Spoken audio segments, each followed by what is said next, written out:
Sachi mada, tole kuinto, chayan saudada, afan oromoda,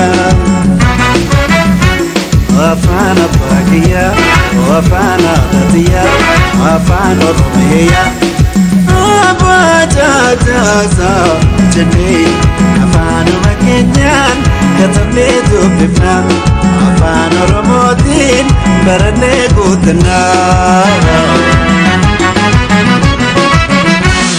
Afan picham sani, adam pitagaksun, baru pichechutan, walalung.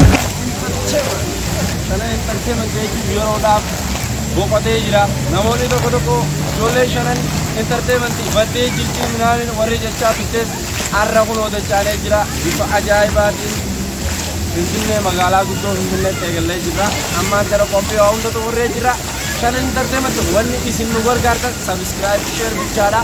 Kanaaf isin cinaa jirra isinis takkitanii nu gargaara. Like nu godhaa share nu godhaa nu jajjabeessaadha. Akka duraanis sana osoo hin ta'in akka haaree bifa teknooloojii waa hunda dabalatee dhufaa jirra nu obsaa isin jennaan.